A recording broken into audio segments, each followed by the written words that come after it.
باللہ من الشیطان الرجیم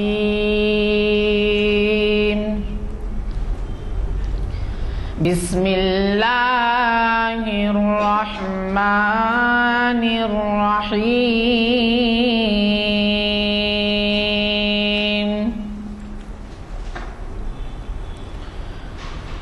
وَأَنَّهُ هُوَ أَغْنَى وَأَقْنَى وَأَنَّهُ هُوَ رَبُّ الشِّعْرَىٰ وَأَنَّهُ أَهْلَكَ عَادًا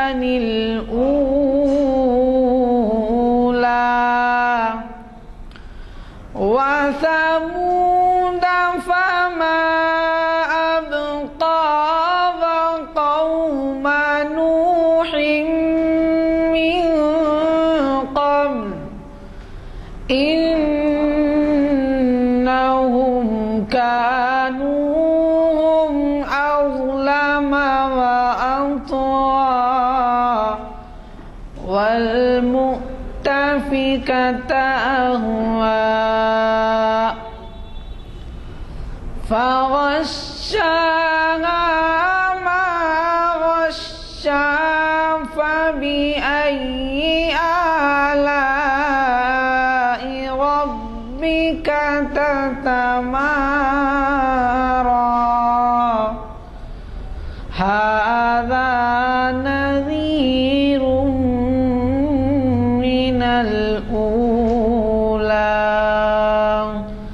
صدق اللہ العظیم۔ آج اعلامیہ نمبر 458 کے چوتھے آئٹم کی نشست کے لیے ہم سب یہاں جمع ہیں۔ یہ نشست جامع مسجد عالیہ گن فاؤنڈری کے کانفرنس ہال میں آج بتاریخ 17 دسمبر مورخ 3 صفر غلط 3 صحیح ہے نا 3 صفر ہے اس میں مورخ 3 صفر 1434 ہجری بروز پیر بعد نماز عصر منعقد ہو رہی ہے، اور یہ شریعت انفارمیشن سروس کی 470ویں نشست ہے، جس کا آغاز حافظ و قاری عرفان احمد صاحب کی خوشیلان قرات کلام پاک سے ہوا، اور اس محفل کو آپ کے جانے پہچانے اسلامک سٹڈیز کے اسکالر جناب اقبال احمد انجینئر صاحب بعنوان اہل کتاب کون اور کیسے سے مخاطب کر رہے ہیں۔ حضرات، یہ تو آپ اچھی طرح سے واقف ہیں کہ ہمارے درمیان جب ایسی شخصیتیں ہوتی ہیں تو ان سے استفادے کا بھرپور موقع ہوتا ہے، لیکن بدقسمتی سے نوجوانوں کو اس طرف متوجہ ہونا ہے جنہیں دینی معلومات کے مواقع کم ہوتے ہیں اور وہ خود مطالعے کی طرف راغب نہیں ہوتے۔ شریعت انفارمیشن سروس کے بارے میں ابھی حال میں شاید کل ہی پرسوں سیاست اخبار میں ایک مضمون چھپا ہے، آرٹیکل چھپا ہے پروفیسر محسن عثمانی صاحب کا، اور وہ شریعت انفارمیشن سروس کے بارے میں ہی ہے، جو ہمارے ہاں ایک عرصے دراز سے چل رہی ہے، یعنی 11واں-12واں سال ہے اور ہر ہفتہ منعقد ہوتی ہے، اور بعض حضرات کی خواہش پر سیاست کے تراشے بھی نکالے گئے ہیں۔ وہ مضمون پڑھیے اور کوشش کیجئے کہ آپ اپنے حلقوں میں اس کی اہمیت جتائیں اور لوگوں کو مدعو کریں کہ وہ اس جانب راغب ہوں۔ میں آپ کا زیادہ وقت لیے بغیر صرف اتنا ہی عرض کروں گا کہ پرسوں یعنی چہارشنبے کے دن 19 دسمبر کو ایک بہت ہی اہم عنوان سے پہلی دفعہ ایک نامور پروفیسر رحمت یوسف زئی صاحب ہمیں مخاطب کر رہے ہیں، اور انہوں نے بڑا ہی اہم عنوان دیا ہے اقبال کی نظم غلام قادر روہیلا۔ اقبال شناسی کی 693ویں نشست ہے، اور وہ بھی بعض اثر اسی مقام پر منعقد ہوتی ہے جیسے کہ آج ہو رہی ہے۔ خادم محفل غلام یزدانی آپ سے مخاطب ہے، اور گزارش ہے کہ آپ اپنے حلقوں میں، اپنے زیر اثر لوگوں میں ان محافل کا چرچا کرتے ہوئے ان کو استفادے کی دعوت دیں۔ میں اور ایک اہم اعلان ہے کہ ہمارے ہاں ایک بہت ایسے اسکالر تھے ڈاکٹر پروفیسر افضل محمد، جن کو آپ جانتے ہیں، جو یہاں کئی مرتبہ مخاطب کر چکے ہیں۔ ان کا جو ایک یادگار لیکچر رکھا گیا ہے، اور وہ ہے اتوار کے دن، اور مدینہ پبلک اسکول یا پھر نامپلی میں ہے، مدینہ ایجوکیشن سینٹر میں، اور اس کو مخاطب کر رہے ہیں ایک بہت ہی نامور پروفیسر، آپ جانتے ہیں وہ ڈین قانون عثمانیہ یونیورسٹی کے رہے ہیں، پروفیسر احمد اللہ خان۔ وہ مخاطب کر رہے ہیں 10:30 بجے، وہ لیکچر منعقد ہوگا اتوار کے دن، آنا نہ بھولیے وہاں پر مدینہ۔ اس کے اعلانات اخبارات میں بھی آ جائیں گے۔ میں ہمارے معزز مہمان مقرر کو آج کے ان کے خود کے دیے ہوئے عنوان سے مخاطب کرنے کی دعوت کرتا ہوں۔ شاید ربی اشرح لی صدری ویسر لی امری واحلل عقدۃ من لسانی یفقہوا قولی۔ محترم غلام یزدانی صاحب ایڈوکیٹ اور مصلیان مسجد اور حاضرین کرام، یہ عنوان اس لیے لیا گیا ہے کہ ہمیں معلوم ہو کہ دعوت کے مراحل میں جن سے ہمیں سابقہ ہے ان کی قسمیں ہمیں پتہ چلیں، اور وہ کیا کرتے ہیں، کیسے رہتے ہیں، اس کے تعلق سے بھی ہمیں معلوم ہے۔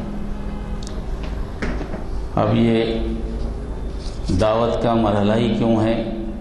میں سمجھتا ہوں کہ دعوت کے متعلق اتنے لیکچرز ہو چکے ہیں، اور دعوت کی اہمیت آہستہ آہستہ اس قوم میں اجاگر ہو چکی ہے، مگر ابھی بھی کچھ غلط فہمیاں ہمارے درمیان ہیں۔ وہ غلط فہمی یہ ہے کہ آیا دعوت صرف قرآن مجید سے ہی دی جانی چاہیے، یا دوسرے کتابوں سے بھی اس میں مدد لی جا سکتی ہے؟ ابھی ہم طے نہیں کر پا رہے ہیں، خاص کر وہ ذمہ داران امت جن کے ہاتھ میں یہ چیز ہے، ابھی اس کا فیصلہ نہیں کر پائی کہ آیا قرآن مجید ہی کافی ہے یا دوسری کتابیں بھی کافی ہیں، اس میں مدد کریں گے۔ تو ہم ذرا سا غور کر لیں گے اس میں کہ قرآن مجید نے کیا کہا ہے، کیونکہ قرآن کا یہ اعجاز ہے، ایک معجزہ ہے قرآن کا۔ قرآن کو جس نیت سے پڑھا جائے، سمجھنے کے لیے وہ سمجھا دیتی ہے۔ فقہ کے اعتبار سے پڑھیں تو فقہ کے مسائل کے حل اس میں مل جاتے ہیں، تحریکی اعتبار سے پڑھیں آپ تو تحریکی مسائل اس میں مل جاتے ہیں، اور کچھ سائنسی اعتبار سے پڑھیں تو سائنس کی یہ نشاندہی کرتی ہے کہ وہ سائنس کی ابتدا کہاں ہے اور کہاں ختم ہوگی، کیونکہ ام الکتاب ہے، ساری کائنات کے علوم اس میں جمع ہیں، یہی ایک مبدأ علم ہے اور کوئی دوسرا نہیں۔ اب دعوت کے نقطہ نظر سے پڑھیں گے آپ تو دعوت کیسی دی جانی چاہیے، آیتیں اس کو کھلی طور پر پیش کریں گی۔ تو اسی لیے قرآن مجید نے دعوت کے موضوع کو بہت اہمیت دی ہے، اور یہ بتانے کی کوشش کی ہے کہ قرآن کریم آخری کتاب ہے جو تم پر نازل کی گئی، اس سے پہلے بھی کئی کتابیں آ چکی ہیں۔ احادیث کے اعتبار سے 313 کتابیں آ چکی ہیں یا 315، جبکہ 1,24,000 پیغمبر آئے، اور اس میں رسول جن پہ شریعتیں آئیں وہ 313 یا 315۔ اس اعتبار سے اگر ہم دیکھیں تو 315 یا 313 کا جو فگر ہے ہمارے پاس، اتنی کتابیں دنیا میں موجود آئی ہیں تو موجود ہیں یا نہیں ہیں، اس کو پہچاننے کا کیا طریقہ ہے؟ کیونکہ چندی کتب کا ذکر قرآن مجید میں ہے، زبور، توریت، انجیل، کبھی صحف ابراہیم ہے، کبھی آدم علیہ السلام کی پہ صحیفہ ہے، کبھی کسی نبی پہ کتاب بھیجنے کی بات آئی، مگر ہر جگہ اللہ تعالیٰ نے یہ فرمایا ہے کہ ہم نے ہر قوم کو اس کی شریعت دی، کسی قوم کو بغیر شریعت کے نہیں رکھا۔ جب 313 کتب آئے تو ان کی حفاظت کیوں نہیں ہوئی؟ سب سے پہلا سوال، حفاظت کیوں نہیں ہوئی؟ اب یہ آخری کتاب کی کیوں حفاظت ہے؟ اکثر و بیشتر مسلمانوں سے سوال کیا جا سکتا ہے، تم تو دعویٰ کرتے ہو کہ پہلے کی کتابیں آئی تھیں، ان کی تو حفاظت نہیں ہوئی، اس کی حفاظت کیوں ہوگی؟ یہ بات انتہائی غلط ہے۔ قرآن نے کہا کہ پرانی کتابوں میں جتنی اچھی باتیں تھیں وہ ساری کی ساری حفاظت کر کر قرآن میں داخل کر دی گئی ہیں، اور وہ ساری باتوں کی حفاظت ہو رہی ہے۔ اس سے ہمیں صاف ظاہر ہوتا ہے کہ اللہ کا جو کلام ہے وہ لامحدود کلام ہے، اس پہ حدود نہیں ہے۔ انسان کا جو کلام ہے وہ محدود کلام ہے۔ اگر اللہ نے ایک زمانے میں شریعت، کیونکہ دعوت کے دو پہلو ہیں، ایک تو توحید، دوسرا شریعت، ایک تو عقیدہ، دوسرا شریعت۔ عقیدہ پہلے سے لے کر نبی کریم صلی اللہ علیہ وسلم تک تو ایک ہی رہا، شریعتیں بدلتی رہیں۔ جہاں عقیدے کا جہاں تک تعلق ہے وہ تو سارے انبیاء کا ایک ہی ہے۔ دعوت دراصل دی جاتی ہے عقیدے کی۔ جب عقیدہ یقین ہو جائے، رسول پر یقین ہو جائے، تو وہ نمونے زندگی بنتے ہیں اس وقت کے لیے جس وقت کے وہ رسول ہے۔ آدم علیہ السلام کے زمانے میں آدم کی شریعت آدم کے لوگوں کے لیے تھی۔ ہود علیہ السلام کے زمانے میں تو وہ جو عقائد تھے، عقائد تو یہی تھے اب جو ہیں، مگر ہود علیہ السلام کی شریعت ہود علیہ السلام کے لیے، صالح علیہ السلام کی شریعت صالح علیہ السلام کے لیے، ابراہیم علیہ السلام تک اگر آپ دیکھیں تو متفرق جو ہے نا شریعتیں آتی چلی گئیں، اور ابراہیم علیہ السلام کے زمانے میں بھی شریعت آئی، ابراہیم علیہ السلام کے زمانے تک رہی۔ عیسیٰ علیہ السلام تک جو شریعت آئی ہے وہ عیسیٰ علیہ السلام تک رہی۔ نبی کریم صلی اللہ علیہ وسلم کے زمانے میں جو شریعت آئی ہے شریعت کی تکمیل ہے۔ پرانی شریعتوں کو اس لیے باقی نہیں رکھا گیا کہ تکمیل نہیں ہوئی تھی۔ کوئی بھی نامکمل چیز، اللہ کا علم ایسا نہیں ہے کسی نامکمل چیز کو مکمل بنا کے محفوظ کر دے۔ سارے انسانوں کے لیے نہیں تھی۔ رسول اکرم صلی اللہ علیہ وسلم کی جو شریعت ہے وہ سارے انسانوں کے لیے تا قیامت، اس لیے اس کو محفوظ کر دیا گیا، قرآن کو ہی محفوظ کر دیا گیا۔ اور ساتھ یہ بھی کہا گیا وہ پرانے زمانے میں جتنی اچھی باتیں تھیں وہ ساری کی سارے قرآن میں محفوظ ہیں۔ تو اچھی باتوں میں ایک تو یہ ہے کہ عقائد ہوں گے، ایک تو ہے کہ کچھ شریعت کے کچھ پہلو جو ضروری ہیں وہ بھی شاید رکھے گئے ہوں گے۔ ایسا نہیں کہ پوری کی پوری شریعت غائب رکھے گئے ہوں گے۔ تو پھر اب کسوٹی کیا ہے؟ قرآن نے اس کا تذکرہ کیا ہے۔ ایک آیت ہے سورہ نساء کی 82، اس میں کہ افلا یتدبرون القرآن لو کان من عند غیر اللہ فوجد فیہ اختلافا کثیرا۔ ایک بنیادی بات ہے، کیا یہ لوگ قرآن پر تدبر نہیں کرتے؟ یا کہا جائے افلا یتدبرون القرآن کو افلا یقرؤون القرآن بھی کہا جا سکتا تھا، کیا یہ لوگ قرآن نہیں پڑھتے؟ یتدبرون القرآن کہا گیا کہ قرآن پر تدبر کیوں نہیں کرتے، کیوں نہیں سوچتے؟ آخر کیا ہو گیا ہے قرآن کو نہیں سوچتے؟ اگر یہ قرآن اللہ کے بغیر کسی طرف سے نازل کیا گیا ہوتا تو اس میں وہ کثیر اختلاف پاتے، اختلاف قرآن میں نظر آتا۔ ایک تو بات قرآن کی تصدیق کی آ گئی، اس میں دعوتی پہلو سے ہمارے لیے کیا سبق ہے؟ اس میں دعوتی پہلو سے ہمارے لیے سبق ہے، سوائے قرآن کے جتنی بھی مذہبی کتابیں آپ دیکھیں گے اس میں تضاد پایا جائے گا۔ یہی ایک ایسی کتاب ہے جس میں اختلاف نہیں ہے۔ جو بھی مذہب دعویٰ کرتا ہے اپنی کتاب ہونے کا، وہیں کہیں نہ کہیں اس کے تضاد ملے گا، کیونکہ انسانوں کی لکھی ہوئی کتاب، انسانوں کا علم لامحدود نہیں، محدود علم ہے۔ حکم تو وہی دے سکتا ہے جو لامحدود ہو۔ تو ایک دعوتی نقطہ نظر سے یہ بات آئی کہ بھئی قرآن کے علاوہ جتنی مذہبی کتابیں تمہیں ملیں گی وہ مذہبی کتابوں میں تضاد پایا جائے گا۔ اب تضاد کے معنی کیا ہیں؟ کیا توحید میں تضاد ہوگا؟ نہیں۔ کیا رسالت میں تضاد ہوگا؟ بالکل نہیں۔ کیا آخرت میں تضاد ہوگا؟ نہیں ہوگا۔ یہ تین بنیادیں توحید اور رسالت اور آخرت جو ہیں کسی کتاب میں شروع سے لے کر آخر تک موجود ہے۔ ہر کتاب میں اس کا تذکرہ ملے گا، اس کے معنی الگ لیے جائیں گے۔ آخرت کا ذکر آئے گا تو کہا جائے گا کہ حیات ثانیہ ریسٹرکشن کی بات آئے گی کرسچنوں کے پاس، دوسروں کے پاس پنرجنم کی بات آئے گی، آواگان کا طریقہ آئے گا۔ مرنے کی بات کی زندگی کی بات تو ہوگی، مرنے کے بعد اٹھنے کی بات تو آئے گی، چاہے کسی شکل میں ہو۔ یہ تین چیزوں میں کہیں نہ کہیں پرانی کتابیں جو مذہب کا دعویٰ کرتی ہیں ضرور ملیں گی۔ شریعت میں اختلاف ہوگا، وہ تو اختلاف اپنی جگہ۔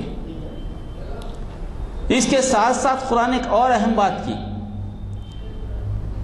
جب قرآن آیا، قرآن کو پیش کیا گیا، قرآن نے یہ نہیں کہا کہ سارے کے سارے ان کے منکر ہو گئے، کبھی نہیں کہا قرآن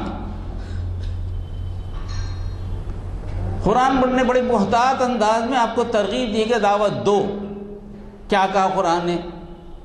جب بیان کیا، تعلیمات دی، اللہ نے سمجھایا توحید کو، تو اللہ نے کہا بل اکثرہم لا یؤمنون، بلکہ اکثریت ان میں ایسی ہے کہ جو ایمان نہیں رکھتی۔ یہ نہیں کہا کہ سارے کے سارے ایمان نہیں رکھتے، یہ نہیں کہا، ان کی اکثریت ایمان نہیں رکھتی۔ اس کے بعد لا یعلمون بھی استعمال کیا گیا، اکثریت اس کو نہیں جانتی۔ لا یوقنون بھی کہا گیا، اکثریت اس پہ یقین نہیں رکھتی۔ بات کیا کی؟ ایک اقلیت ضرور اس میں ایسی موجود رہے گی جو حق جاننے کے لیے تڑپے گی، حق جاننے کے لیے کوشش کرتی رہے گی۔ تو دعوت دراصل ان تک پہنچانا ہے۔ اور ایک جگہ کہا گیا جب ذکر کی بات آئی قلیلا ما تذکرون، ایسا نہیں کہا کہ سارے کے سارے نصیحت حاصل کرنے سے انکار کر دیا، ایسا نہیں، ان میں بہت کم ہیں جو نصیحت حاصل کرتے ہیں۔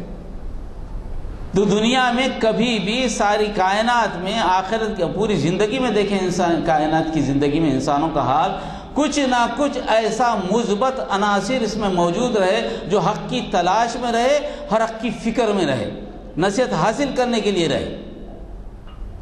اور قرآن نے کہا کہ دعوت ان کو دو، اور دعوت دینے کے لیے لازمی بات ہے کہ کسوٹی آپ کے پاس ہو، ایک نگرانی آپ کے پاس ہو، ایک ایسی چیز ہو کہ جو کتاب سے کتاب کا معاملہ ہو۔ آدمی کے عمل کو ہٹا کر دیکھو، جب دعوت دینے کا معاملہ ہے آدمی کے عمل تو آتا ہی آتا ہے، مگر آدمی کے عمل کی بنیاد پر دعوت دے، یہ امکانات میں سے کم ہے۔ رسول اکرم صلی اللہ علیہ وسلم کے زمانے سے زیادہ اخلاقی زمانہ کوئی نہیں ہو سکتا، قرن اولیٰ ہے۔ اس کے باوجود نبی کریم صلی اللہ علیہ وسلم نے لوگوں کے پاس دعات کو بھیجا، دعوت دینے والوں کو بھیجا۔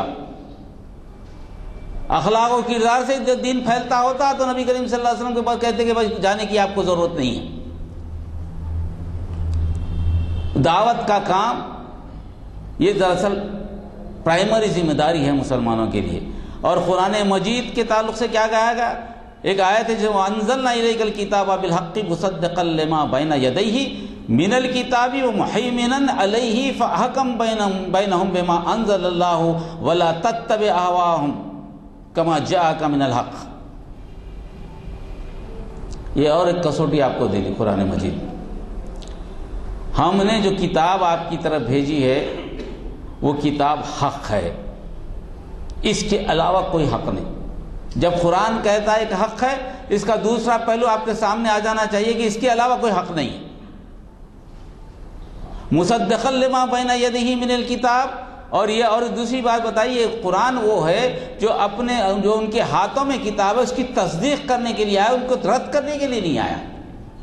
دوسرے مذاہب کی کتابوں کو یہ رد کرنے کے لیے نہیں آیا کہ وہ غلط ہیں، مسترد کر دو، ہٹا دو سامنے سے، ایسے بولنے کے لیے نہیں آیا قرآن۔ قرآن کا مقصد ہی نہیں ہے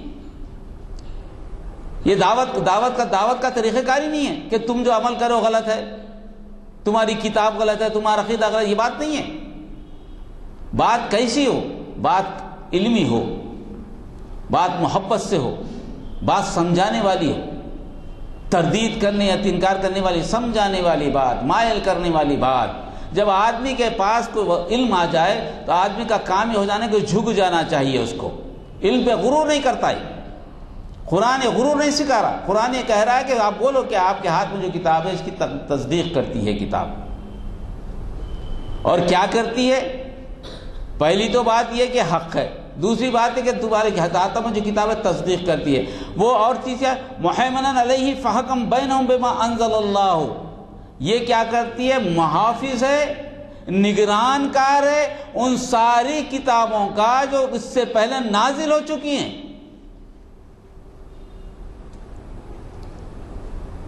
یہ نہ صرف محافظ ہے بلکہ نگران کار ہے ان ساری کتابوں کا جو اس سے پہلے اللہ نے نازل کی ہیں۔ وَلَا تَتَّبِعْ أَهْوَاءَهُمْ كَمَا جَاءَكَ مِنَ الْحَقِّ، اب آپ کا کام کیا ہے؟ اپنی نفس کی پیروی مت کرو جبکہ حق آ گیا۔ تمہارا طریقہ کار یہی ہونا چاہیے۔ قرآن آنے کے بعد تمہارے میں کبر نہ آئے، تمہارا طریقہ کار احسان کرنے والا نہ ہو، تمہارا طریقہ کار ایسا ہے لوگوں سے ملو یہ سمجھ کے ملو کہ میرا بھائی ہے، میرا بھائی وہ ہے، اس سے محبت سے پیش آؤ، ان کے عقائد کو سنو، ان کی عقائد کو انہی کی کتابوں سے نکال کر بتاؤ کہ تمہاری کتابوں میں تضاد کیوں ہے۔ بھائی ہم کو تو سمجھا، ہم تیرے عقائد کو غلط نہیں کہتے، تیری کتاب کو ہم غلط نہیں کہتے، جسے تو مانتا ہے اس کو بھی ہم غلط نہیں کہتے۔ ہمارا معاملہ یہ ہے کہ اگر تمہاری کتاب میں ایک جگہ اللہ کہا گیا، دوسری جگہ اس کو بھگوان بنایا گیا، ایک اللہ کہا گیا، پھر پنرجنم کا سلسلہ ہے، پھر سور نر کی بات آ رہی ہے، تو تضاد ہو رہا ہے۔ پنرجنم بھی ہے، سور نر بھی ہے، کیسا ہو سکتا ہے؟ ان کی کتابوں سے ان کی بات کو سمجھاؤ۔ کیوں؟ کیسا سمجھاؤ؟ یہ کتاب سے جو نگران کار ہے، محافظ ہے وہ ساری کتابوں کی۔ مطلب ہے کہ ان کتابوں میں ابھی بھی وہ حق موجود ہے جو اللہ نے ان کے پاس بھیجا تھا۔ یہ تمہارا کام ہے تلاش کرنا۔ اور اس کے بعد تشریح بھی کر دی کہ شریعت میں اختلاف ہوتا ہے۔ کہا لِكُلِّ جَعَلْنَا مِنْكُمْ شِرَةً وَمِنْهَاجًا، یہ جان لو کہ شریعت کے معاملے میں مت پڑو، ان کی شریعت کیا تھی، یہ کیا تھی، اس پہ معاملے میں مت پڑو۔ ہر امت کو ہم نے ایک شریعت دی تھی، ایک طریقہ بتایا تھا، جب جو طریقہ اچھا تھا ہم نے بتا دیا۔ دنیا جب ترقی کرتی گئی اس طریقے کو ہم نے ختم کر دیا۔ جب معیار پہ دنیا آ گئی رسول اکرم صلی اللہ علیہ وسلم کے، اب کوئی تبدیلی کے امکانات نہیں ہیں، تو ہم نے مستقل طریقہ بھیج دیا تمہارے پاس۔ وہ طریقوں میں مت الجھو، ان کا منہاج شریعت کیا تھی، ہماری شریعت اس طرح سے مت الجھو۔ یہ معاملہ تو بدلنے والا جو چیز بدلتی ہے اس کی حفاظت نہیں کی جا سکتی۔ جس چیز کی حفاظت کی جاتی ہے وہ عقیدہ توحید، عقیدہ آخرت، عقیدہ رسالت، اس کی حفاظت ہے اس میں۔ اس کو کھول کھول کر بتا دیا گیا کہ قرآن کو اس طرح استعمال کرو۔ اب جب استعمال کرو تو لازمی بات ہے کہ استعمال کرنے کے بعد اللہ تعالیٰ نے مسلمانوں کو ایسی نہیں چھوڑ دیا۔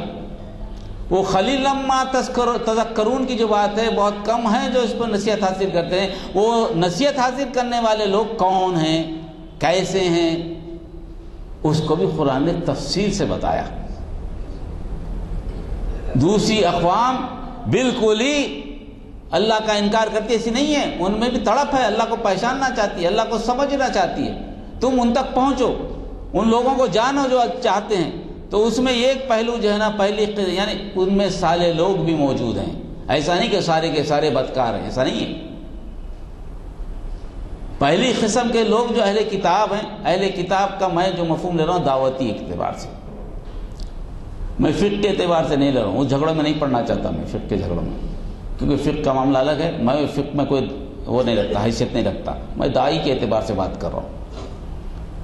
دعوت سب انسانوں کے لیے قرآن سے یا ایھا الناس بول کر آئی ہے،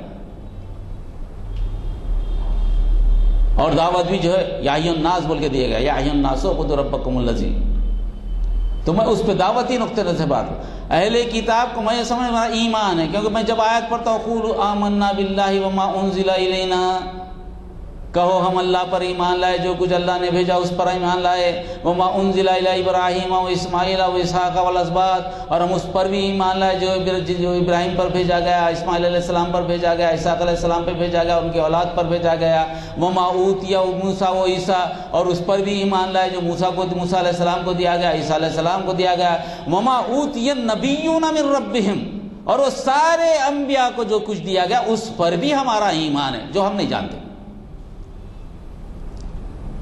ہمیں نہیں معلوم، ایمان کی شرط ہے ہماری، نہیں جاننے کے باوجود تمہیں ایمان رکھنا، لا نفرق بین احد منہم، اور کسی نبی کے درمیان ہم اختلاف نہیں کرتے، ونحن لہ مسلمون، اسی بنیاد پر ہم فرما بردار ہیں۔ اگر یہ ہے تو فرما بردار ہے، اس بنیاد پر میں بات کر رہا ہوں کہ اہل کتاب، وہ سارے اہل کتاب جو مذہب کا دعویٰ کرتے ہیں، مذہب ہونے کی، مذہب کا دعویٰ کرنے کے لیے دو چیزوں کی ضرورت ہے، ایک تو کتاب ہو، کتاب کا لانے والا ہو، اور کتاب کا لانے والا نمونے زندگی ہو ان کے لیے۔ اگر یہ چیز مذہب کا دعویٰ کریں تو ان کی کتاب کو آپ ایک موضوع بنا سکتے ہیں، کلمہ سوا بنا سکتے ہیں، یا اہل الکتاب تعالوا الی کلمۃ سواء بیننا و بینکم کے اعتبار سے۔ تو پہلی قسم کے جو سالے لوگ ہیں، جس کا قرآن میں ذکر ہے، آل عمران کی 113 آیت ہے، لیسوا سواء من اہل الکتاب امۃ قائمۃ یتلون آیات اللہ آناء اللیل وہم یسجدون۔ قرآن خود فرماتا ہے مگر سارے اہل کتاب یکساں نہیں ہیں، ان میں سے کچھ لوگ ایسے ہیں جو راہ راست پر قائم ہیں، راتوں کو اللہ کی آیات پڑھتے ہیں، اس کے آگے سجدہ ریز ہوتے ہیں، اور کیا ہے، وَيُؤْمِنُونَ بِاللَّهِ وَالْيَوْمِ الْآخِرِ وَيَأْمُرُونَ بِالْمَعْرُوفِ وَيَنْهُونَ عَنِ الْمُنكَرِ وَيُسَارِعُونَ فِي الْخَيْرَاتِ أُولَٰئِكَ مِنَ الصَّالِحِينَ۔ ان کا طرز عمل کیا ہے، اللہ اور روز آخرت پر ایمان رکھتے ہیں، نیکی کا حکم دیتے ہیں، برائیوں سے روکتے ہیں، بھلائی کے کاموں میں سرگرم ہوتے ہیں، یہ صالح لوگ ہیں ہر جگہ۔ اسی لیے علامہ اقبال نے کہا تھا کہ مذہب نہیں سکھاتا آپس میں بیر رکھنا، ایسے لوگ موجود ہیں۔ کہیں زلزلہ آ جائے گا، دیکھیں گے آپ لوگ جاؤ جاؤ خیرات کرتے ہیں، لوگوں کی مدد کرتے ہیں، کہ مسلمان ہی نہیں، سارے لوگ آتے ہیں، خیر کرنے والے لوگ موجود ہیں، ایسے لوگ بھی ہیں، ایسے لوگ منتظر ہیں اس شریعت کے جس شریعت کی آج ضرورت ہے۔ اگر قرآن لے جا کے آپ کو اس کے سامنے رکھ دیں تو پہچان لیں گے، کیونکہ قرآن نے کہا الذین آتیناہم الکتاب یعرفونہ کما یعرفون ابناءہم۔ ایسے لوگوں کے پاس تم کتاب لے کے چلے جاؤ گے تو ان کو پتہ چلے گا جس پہ وہ عمل کرتے ہیں وہی عمل ایک قرآن پیش کر رہی ہے۔ جن لوگوں کو ہم نے کتاب دی ہے اس قرآن مجید کو اس طرح پہچانتے ہیں جیسے اپنی اولاد کو پہچانتے ہیں، ان کو مشکل نہیں ہوگی۔ مشکل کس سے آئے گی ان لوگوں میں؟ وہ خلیل ما تذکر میں جو اکثریت کے لوگوں ان سے مشکل آئے گی، مگر جو اس کا اقلیتی طبقہ ہے وہ تو مان لے گا۔ تو ایسے لوگ موجود ہیں، تو ان تک قرآن کا پہنچانا ہماری ذمہ داری ہے، پہنچائیں، ہم جان لیں کسی کو، کیونکہ دعوت کا کام ہے، تم لوگوں کو پہچان لیں یہ کون ہے، قرآن میں اہل کتاب کون ہے، اس کی تفسیر آ رہی ہے، وہ کیسے یہ بھی بتایا جا رہا ہے، وہ کون ہے اور کیسے، تاکہ آپ، یہ بڑا فضل ہے اللہ تعالیٰ کا، نبی کریم صلی اللہ علیہ وسلم کی نسبت سے مسلمانوں کو داعی امت بنایا گیا، اور اللہ تعالیٰ نے جس میدان میں آپ کو بھیجا ہے پورے ہتھیاروں کے ساتھ بھیجا ہے،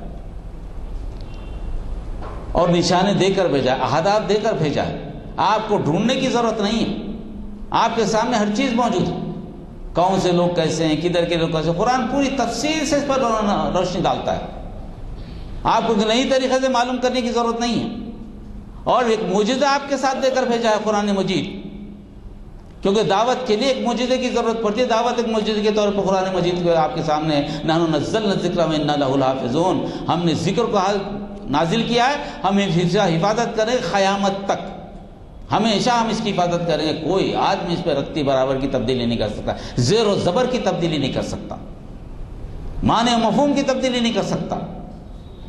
یہ ایک جگہ اپنی طرف سے کچھ لگائے گا, دوسری آیت ایسی آئے گی کہ تصور کو ختم کر دے گی. قرآن بات کرتا ہے, کلام کرتا ہے, آپ سے راز و نیاز کرتا ہے. یہ وہ علم ہے جو اللہ تعالیٰ نے ہم کو دیا ہے. تو یہ پہلے لوگ تھے. دوسرے لوگ یہ ہیں کہ جو قرآن کو مانتے ہیں, یعنی مطلب یہ کہ ان کی کتابوں میں قرآن اور رسول اکرم آنے کا جو ہے تذکرہ موجود ہے. نبی کریم آدم علیہ السلام سے لے کر نبی کریم صلی اللہ علیہ وسلم تک ہر نبی نے نبی کریم صلی اللہ علیہ وسلم کی آنے کی خبر دی ہے. یہ بات ایسی سمجھائی جا سکتی ہے. لوگ پوچھتے ہیں کہ ایسا کیسا ہے؟ بالکل عقلی دلیل ہے. آپ کوئی بہترین پروجیکٹ بنا رہے ہیں, ہم ماڈل بنا دیتے, ابھی نہیں ہے, زمین پہ کوئی چیز نہیں بنی, ایک ماڈل بنا کے آرکیٹیکٹ سے بنا کے رکھ دیتے کہ بھائی میں ایسا گھر بنانا چاہ رہا ہوں. ابھی بنا ہی نہیں, ابھی تو پلاننگ ہو کے جائے گا, منظوری لے گا, ساری چیزیں ہوں گے, اس کے بعد اس پہ کام شروع ہوگا.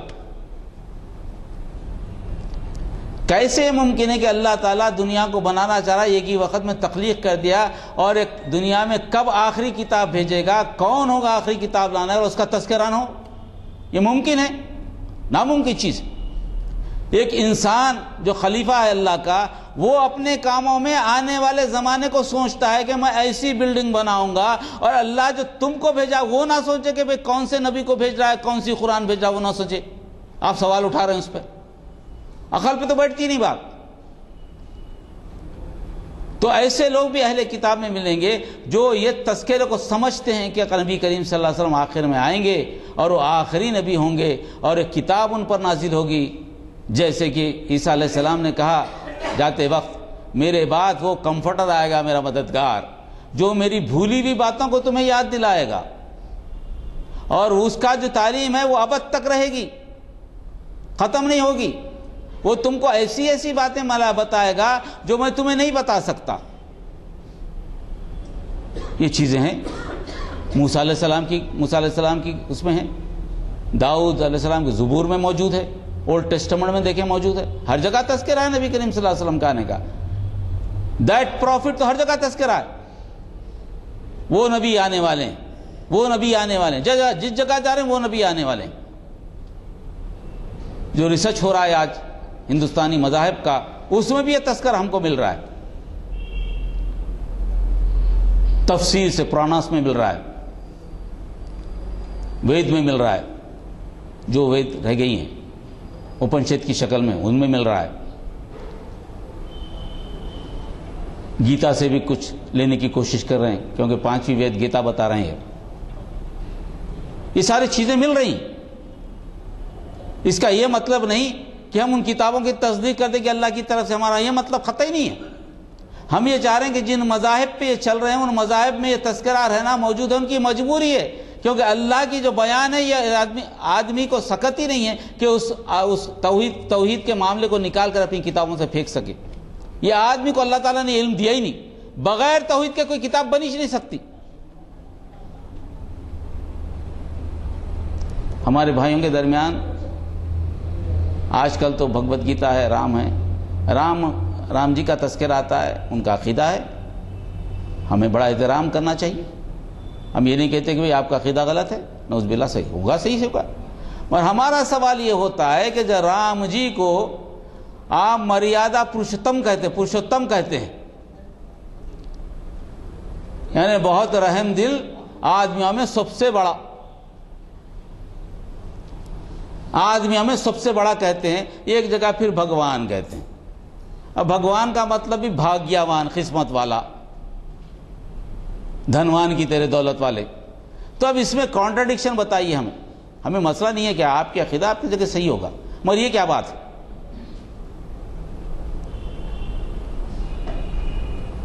ایسے لوگ ہیں.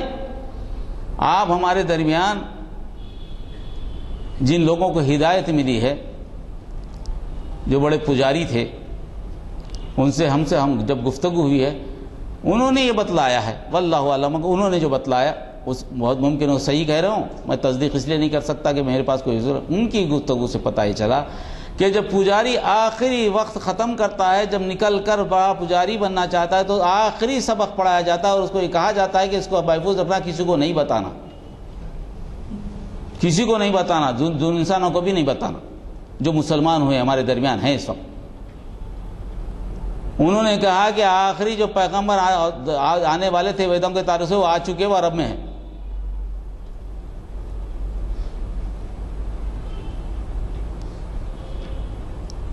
یعنی ان کی کتابوں کے اعتبار سے جو آ چکے عرب میں ہیں، جو اونٹوں پہ آئیں گے، داڑھی رکھیں گے، 40 لوگ رہیں گے، بہرحال مستقل جو ہے ان کا بیان ہے عرب میں، وہ لوگ کہہ رہے ہیں۔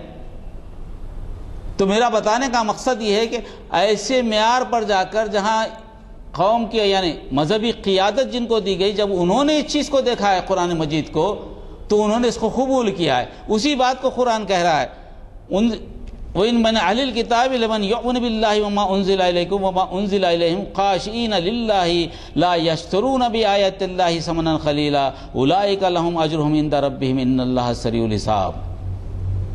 یہ سارے آل عمران کی 199 آیت ہے، جس کا ترجمہ یہ ہے اہل کتاب میں بھی کچھ لوگ ایسے ہیں جو اللہ کو مانتے ہیں، اس کتاب پر ایمان لاتے ہیں جو تمہاری طرف بھیجی گئی، یعنی قرآن پر ایمان لاتے ہیں، اور اس کتاب پر بھی ایمان رکھتے ہیں جو سے پہلے خود ان کی طرف بھی بھیجے گی، اپنی کتاب پر بھی ایمان رکھتے ہیں، یعنی ان کتابوں میں تلاش کر رہے ہیں نبی کے آنے کی، کیونکہ ان کی کتاب میں کہا گیا ہے یہ چیز، اللہ کے آگے جھکے ہوئے ہیں، اللہ کی آیت کو تھوڑی سی قیمت پر بیچ نہیں ڈالتے، ان کا اجر ان کے رب کے پاس ہے، اللہ حساب چکانے میں دیر نہیں کرتا۔ یعنی ان کے پاس جو دین آیا ہے وہ دین پر چل رہے ہیں اور انتظار کر رہے ہیں قرآن مجید کا، جب قرآن تم اس کے پاس پہنچا گے تو ایمان لا لیں گے۔ پہلے سالے لوگ اور یہ قرآن پر ایمان لانے والے، قرآن کہہ رہا ہے۔ تیسری قسم رہبانیت کی، جو ترک دنیا کر کر چلے جاتے ہیں، ہمالیہ پہ رہتے ہیں، ادھر چلے جاتے ہیں، مختلف اہل کتاب میں سے دنیا کو چھوڑ دیتے ہیں، انسانوں کو چھوڑ کر چلے جاتے ہیں۔ ان کا مقصد کیا ہوتا ہے؟ اللہ ان کے قریب ہو جائے، مقصد اچھا ہے، مقصد برا نہیں ہے کہ بھئی سب چیزوں کو چھوڑ دے، کیا رکھا ہے اس دنیا میں، ایک دن تو مرنا ہے، میں اللہ کے قریب ہو جاؤں گا۔ مقصد سے انکار نہیں ہے، مقصد اچھا ہے، مگر کیا ہے، مقصد کی اجازت ان کی کتابوں نے دی ہے؟ قرآن کہتا ہے کہ ان کی کتابوں نے کبھی بھی نہیں دی، چونکہ انہوں نے اپنے خود سے اللہ کے قریب ہونے کا ایک مقصد نکالا، اور خود سے نکالا، چونکہ ان کا اپنا عمل تھا، اس پر زیادہ دیر تک قائم نہیں رہ سکے، اور خود اپنے آپ پر زبردستی تھوپ لی گئی سو چیز ہے۔ ایسے لوگ بھی ہیں، مگر ان کے دل میں ترس ہے، رحم ہے، وہ اللہ کے قریب ہونا چاہتے ہیں۔ اس کا تذکرہ بھی ثم قفینا علی آثارہم برسلنا وقفینا بعیسی ابن مریم وآتیناہ الانجیل وجعلنا فی قلوب الذین اتبعوا رأفۃ ورحمۃ ورہبانا ابتدؤوا ما كتبناها علیہم الا ابتغاء رضوان اللہ فما رؤوها حق رعایتها فآتینا الذین آمنوا منہم اجرہم وکثیر منہم فاسقون۔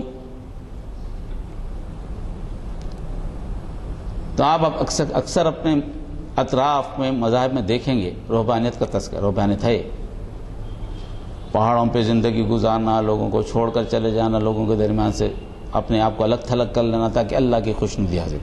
اللہ نے کیا فرمایا اس کو؟ ان کے دل میں رحم ہے ضرور، مگر ان کا جو عمل ہے چونکہ اللہ نے نہیں بتایا تھا کرے، اور اس کی وجہ سے یہ جو نا اس میں بھٹک گئے۔ کہ ہم نے پے در پہ اپنے رسول بھیجے، پھر ان سب کے بعد عیسیٰ ابن مریم کو مبعوث کیا، اس کو انجیل عطا کی، جن لوگوں نے اس کی پیروی اختیار کی ان کے دل میں ہم نے ترس و رحم ڈال دیا۔ رہبانیت انہوں نے خود ایجاد کر لی، ہم نے نہیں کہی تھی، رہبانیت انہوں نے خود ایجاد کر لی، ہم نے اسے ان پر فرض نہیں کیا تھا، ہم نے فرض نہیں کیا تھا، مگر اللہ کے خوشنودی کی طلب میں انہوں نے آپ ہی سے یہ بدعت نکال لی، خود یہ بدعت نکال لی، پھر ان پر اس کی پابندی کا جو حق تھا اسے ادا نہ کیا، خود نکالے مگر چل نہیں سکے۔ ان میں سے جو لوگ ایمان لائے تھے ان کا اجر ہم نے ان کو عطا کیا، مگر ان میں اکثر لوگ فاسق ہیں، کر نہیں سکے، کوئی سی زبردست چیز لاد کرنے میں یہ کر نہیں سکے۔ یہ تیسرا چوتھی قسم جو ہے مسلمانوں سے قریب تر کون ہے؟ قرآن نے اس کا بھی تذکرہ کیا. مطلب ہے کہ آپ کو دعوت کن لوگوں کو دینی چاہیے اولین فرصت میں، یعنی کیٹیگریز بنا دی، آپ سے کون سے لوگ قریب ہیں. اور لازمی بات ہے ہر آدمی جانتا ہے اس آیت کو، لَتَجِدَنَّ أَشَدَّ النَّاسِ عَدَاوَةً لِلَّذِينَ آمَنُوا الْيَهُودُ وَالَّذِينَ أَشْرَكُوا وَلَتَجِدَنَّ أَقْرَبَهُمْ مَوَدَّةً لِلَّذِينَ آمَنُوا الَّذِينَ قَالُوا إِنَّا نَصَارَىٰ ذَلِكَ بِأَنَّ مِنْهُمْ قِسِّيسِينَ وَرُهْبَانًا وَأَنَّهُمْ لَا يَسْتَكْبِرُونَ.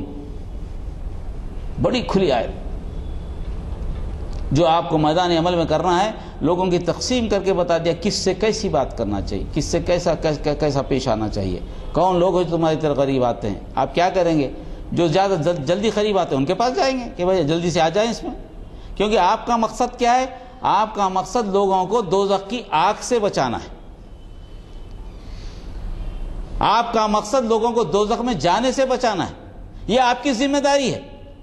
آپ یہ کام ذمہ داری کی وجہ سے کر رہے ہیں، نہیں کریں گے تو پوچھو گی. تو آپ ہر لمحے فکر مند ہونا چاہیے کہ میرا کوئی ایسا بھائی تو نہیں ہے جو دوزخ میں جا رہا ہے، میں بیٹھ کر دیکھ رہا ہوں. یہ ذمہ داری سے بچنے کے لیے اللہ تعالیٰ نے ہدایت دی. تم اہل ایمان کی عداوت میں سب سے زیادہ سخت یہود اور مشرکین کو پاؤ گے.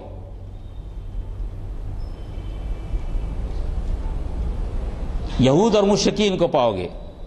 اور ایمان لانے والوں کے لیے دوستی میں قریب ترین ان لوگوں کو پاؤ گے جنہوں نے کہا تھا کہ ہم نصارہ ہیں. جو نصارہ کہیں گے ان کو قریب پاؤ گے. یہ اس وجہ سے کہ ان میں عبادت گزار عالم اور تارک الدنیا فقیر پائے جاتے ہیں، ان میں غرور نفس نہیں ہے. تین چیزیں عیسائیوں میں ہوتی ہیں جو اللہ تعالیٰ نے تصدیق کی ہے. ان میں اتنا ہونے کے باوجود بھی عبادت گزار عالم ملیں گے آپ کو، چاہے کیتھولک چرچ ہو، پروٹسٹنٹ ہو یا ویسٹرن چرچ ہو یا مختلف مذہب آئیں گے انہیں ملیں گے. آپ یہ بھی دنیا میں دیکھ رہے ہوں گے کہ بھائی بہت زیادہ جو ڈسکشن ہوتے ہیں یہ مسلمان اور عیسائیوں میں ہوتے ہیں، دوسری قوموں میں نہیں ہوتے. مسلمان اور عیسائیوں کو ملانے 2/3 حصہ ہے دنیا کا. اور قرآن نے آپ کے سامنے دعوت رکھی ہے کہ پہلے تو اس میں عبادت گزار عالم پائیں گے، آپ اس میں تارک الدنیا فقیر بھی پائیں گے جو اللہ سے محبت کرتے ہیں، قریب ہونے کی کوشش کرتے ہیں، حالانکہ ان میں سے اکثر اس پر عمل نہیں کرتے مگر پائیں گے آپ. اور اس میں غرور نفس بھی، انہیں تکبر بھی بہت کم ہوتا ہے بمقابلے یہود اور مشرکین کے. یہ چوتھی قسم آپ کے سامنے ہے.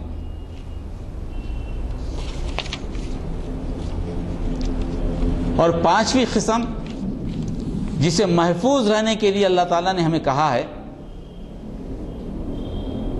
وہ بڑی اہم چیز قرآن نے بتائی کہ آپ کی دعوت کن لوگوں کو دی جانی چاہیے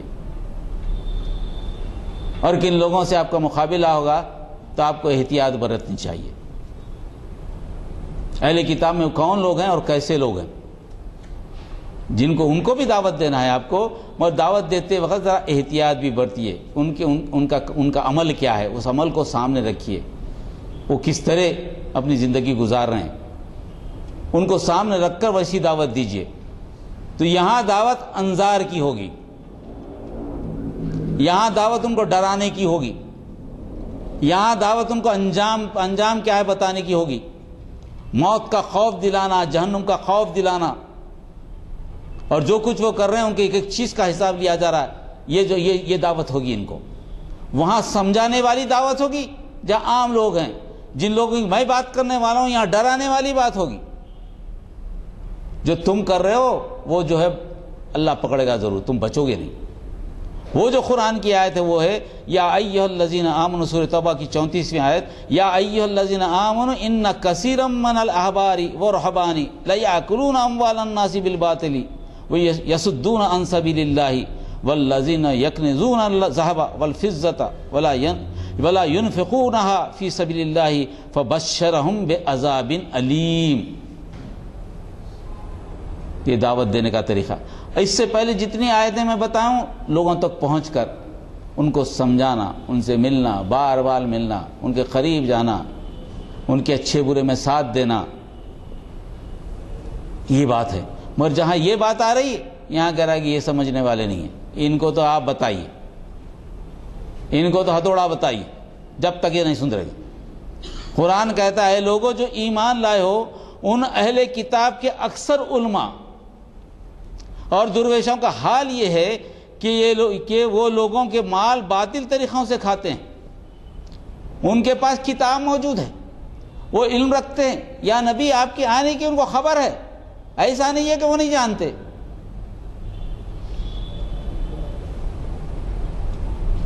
وَإِنَّ فَرِيقًا مِّنْهُمْ لَا يَكْتُمُونَ الْحَقَّ وَهُمْ يَعْلَمُونَ، جیسے میں نے پہلے آیت پڑھی تھی الَّذِينَ آتَيْنَاهُمُ الْكِتَابَ يَعْرِفُونَهُ كَمَا يَعْرِفُونَ أَبْنَاءَهُمْ وَإِنَّ فَرِيقًا مِّنْهُمْ لَا يَكْتُمُونَ الْحَقَّ وَهُمْ يَعْلَمُونَ، یہ دوسرے آیت کا ایک دوسرا حصہ۔ ان میں ایک فریق ایسا ہے اس قرآن کو جانتے بوجھتے جھٹلاتا ہے، اس کی تفسیر یہ تفسیری آیت ہے۔ یہ کیا ہے؟ اے لوگوں جو ایمان لائے ہو ان اہل کتاب کے اکثر علماء اور درویشوں کا حال یہ ہے وہ لوگوں کے مال باطل طریقوں سے کھاتے ہیں، یہ ان کی زندگی پوری دنیا کمانے میں گزر گئی، لوگوں کو سیدھا راستہ بتانے کے بجائے وہ لوگوں کو غلط راستہ بتا کر اپنا مال جمع کرتے ہیں، اپنی عبادت گاہوں کو ان کے چندوں سے بھرتے ہیں، ان کی دولت کو اپنے پاس جمع کرتے ہیں ڈرا کر ان کو تو جنت میں جائے گا، جنت میں بھیجنے کے لیے پیسے لیتے ہیں، ان کے گناہ معاف کرنے کے لیے پیسے لیتے ہیں، ان کو کامیابی دلانے کے لیے پیسے لیتے ہیں، ان کو اولاد پیدا کرنے کے لیے پیسے لیتے ہیں، ان کو نوکریاں دلانے کے لیے پیسے لیتے ہیں، ان کو امتحانوں میں کامیابی کروانے کے لیے پیسے لیتے ہیں۔ ہر ضرورت زندگی جو عام آدمی کو ہوتی ہے جو نہیں جانتا اپنی کتاب میں، جب وہ معلوم کرنے جاتا ہے کہ میرا مسئلہ اس کا حل کیا ہے تو مسئلہ حل کر کتاب جیسا بتائی ویسا حل کرنے کے بجائے ان کو غلط بتا کر ان سے پیسے لیتے ہیں۔ اور یہ ایسے لوگ ہیں جو باطل طریقوں سے کھاتے ہیں، انہیں اللہ کی راہ سے روکتے ہیں۔ کیسا؟ بات اللہ کی راہ، ان کا کام تو یہ تھا کہ صحیح ہدایت کرتے، کیونکہ اللہ کی راہ تو ان کو معلوم ہے، یہ جانتے ہیں، کتاب کو اچھی طرح جانتے ہیں، ان کا کام تھا کہ اللہ کی صحیح راہ بتاتے، اہدنا الصراط المستقیم بتاتے، مگر انہوں نے ایسا نہیں کیا، چونکہ اللہ نے ان کو مقام و مرتبہ دیا ہے، وہ اللہ کیا دیا ہوا ہے، بجائے اس کے کہ اس کو اللہ عوام کے فائدے کے لیے اٹھاتے، وہ اپنے آپ کے لیے جہنم کو تیار کر رہے ہیں، روکتے ہیں۔ اور اللہ نے کیا کہا؟ ایسے لوگوں کو آپ تعلیم دے کے بلائیں گے، یہ معاملہ نہیں ہے، ان کو اگر سدھارنا ہے تو ان کا انجام بتاؤ۔ اگر ان کو موت کا ذرا سا بھی خوف ہے، ان کو معلوم ہے کہ اگر مرنا ہے، یہ انجام سے اگر گھبرائیں تو شاید اللہ تعالیٰ ان کو ہدایت دے دے، کیونکہ ایسی زندگی گزار رہے ہیں جیسے کہ ان کو پتہ ہے کہ مرنے والے نہیں ہیں، بے خوف اللہ سے بے خوف ہو کر زندگی گزار رہے ہیں۔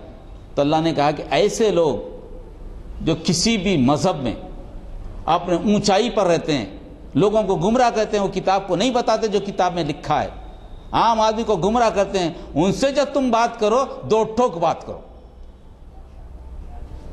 اس میں مصلحت کا کوئی تذکرہ نہیں،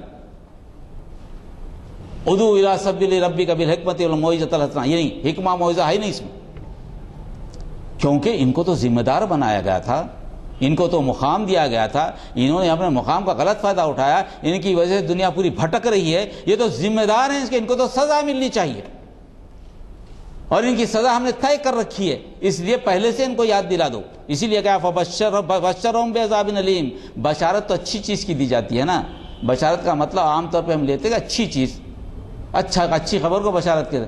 اللہ تعالیٰ کا غصہ دیکھیے، عذاب علیم کو بھی بشارت کرا ان کے لیے، یعنی عذاب علیم بھی ان کی کم سے کم سزا ہے، یہ سزا ہم جو انہیں دینے جا رہے ہیں یہ بہت کم سزا ہے ان کے جو گناہ ہیں،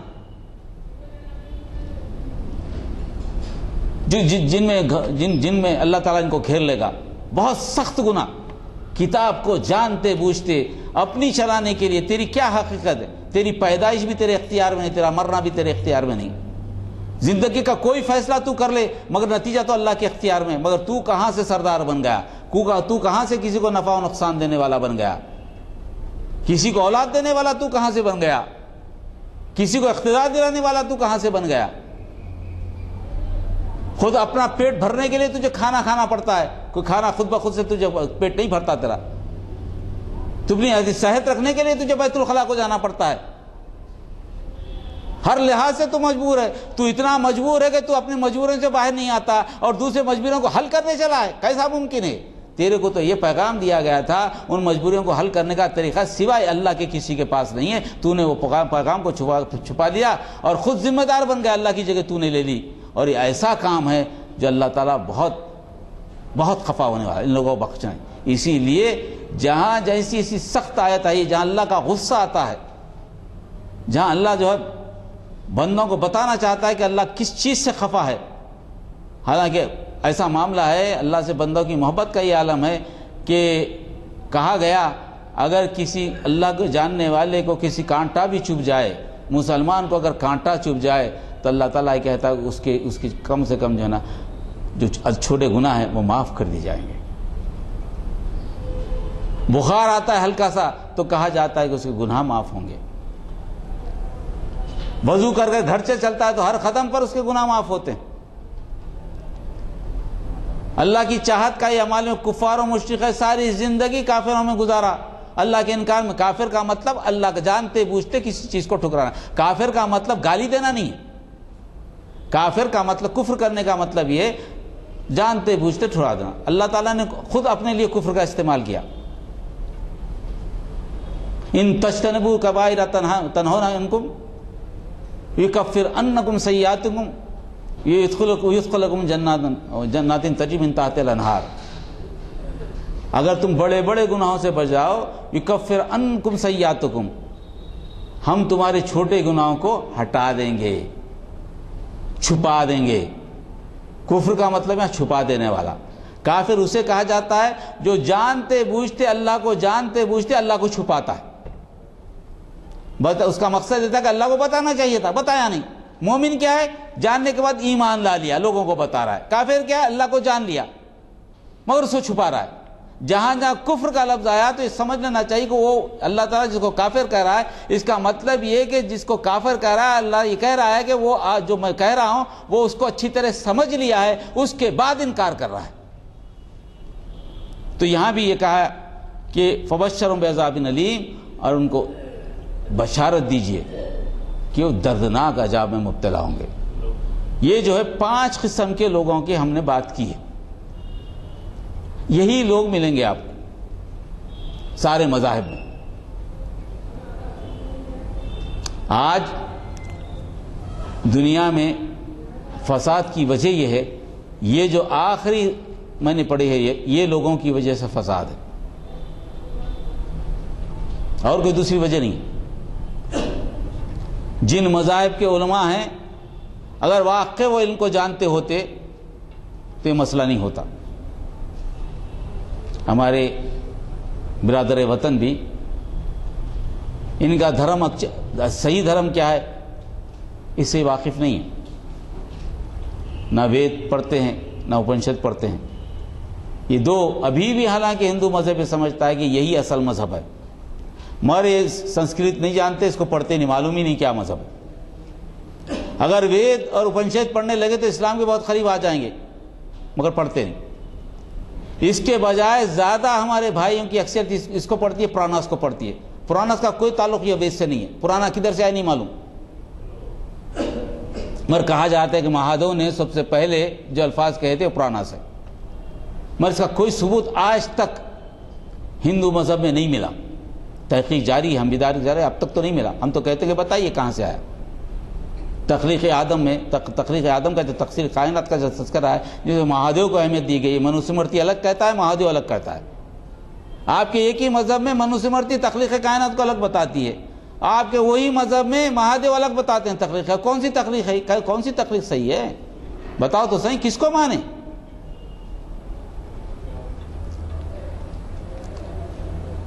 چوتھی چیز اتحاد کو، ایک تاریخ کو یہ لوگ بنا لیتے ہیں.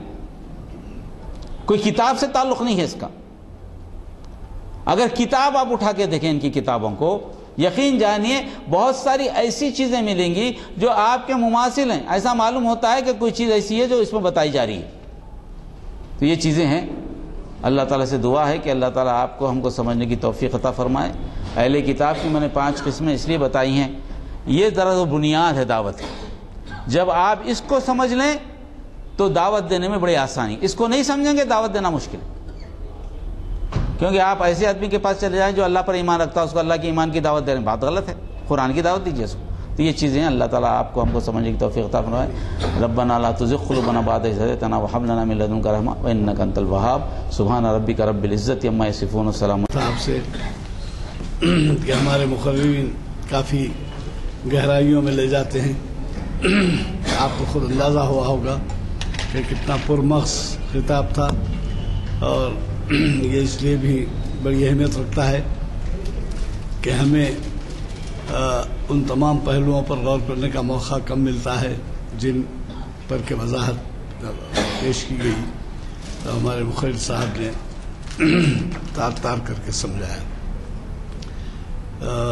جن حضرات کو بلیٹن نہیں ملا ہے ان کے خاطر اعلان کر دوں میں کہ کل نہیں پرسوں اقبال شناسی کی محفل میں ہمیں آپ ہی کے منتخبہ کلام اقبال کی نظم غلام قادر روہیلا سے مخاطب کر رہے ہیں، ایک شہر کے نامور پروفیسر رحمت یوسف زئی، جو پہلی دفعہ تشریف لا رہے ہیں۔ وہ محفل اقبال شناسی کی 693ویں نشست ہے، اس میں ضرور شرکت فرمائیں۔ اس کے علاوہ یہ بھی اعلان کرنا ہے مجھے کہ آج کے ہمارے جو مقرر صاحب ہیں انہوں نے ایک کتاب تحریر فرمائی ہے جو ابھی شاید ہفتہ 2 ہفتے پہلے ریلیز ہوئی ہے، عقیدہ توحید قرآن مجید اور بائبل کی روشنی میں، اور یہ ہم نے اسی دن حاصل کر لی تھی جبکہ ریلیز ہوئی تو 200 اس کے ہدیہ تھا، لیکن 100 سے ہم ہدیہ لے کر لائے اپنے قارئین کے لیے۔ چند کتابیں رہ گئی ہیں، یہ تحفے کے لیے بھی بڑی کام آئیں گی، کیونکہ 1000 روپے کا تحفہ مت دیجیے مگر یہ کتاب دے دیجیے، صرف اس کا 100 روپے ہدیہ ہے، بغیر لیے مت جائیے یہاں سے۔ اور دوسرے ہمارے غوری صاحب، ابن غوری صاحب جو ہے یہاں پر تشریف فرما ہیں، وہ قرآن میں کیا ہے اس عنوان سے ان کی تصنیف ہے، یہ بھی لیتی جائیے، یہ بھی رعایتی داموں پر ہے۔ اور اقبال اور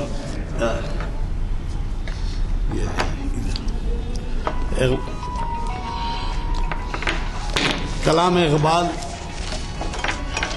اقبال جو ہے میں ہے، آپ کو خود اندازہ ہوگا لینے کے بعد کہ کتنی اہم کتاب ہے۔ اور پھر میں نے اب جیسے اعلان کیا صاحب سے ڈاکٹر افضل محمد، پروفیسر افضل محمد، ان کی یاد میں پروفیسر احمد اللہ خان ہمیں مخاطب کر رہے ہیں بڑے اہم عنوان سے، جو تعلیم اور معاشیات کے تعلق سے ہے، اور وہ مدینہ ایجوکیشن سینٹر نام پلی پہ ہے، اتوار کے دن 10 بجے 10:30 بجے، تو آپ ضرور اس میں شرکت فرمائیں اور استفادہ کریں۔ میں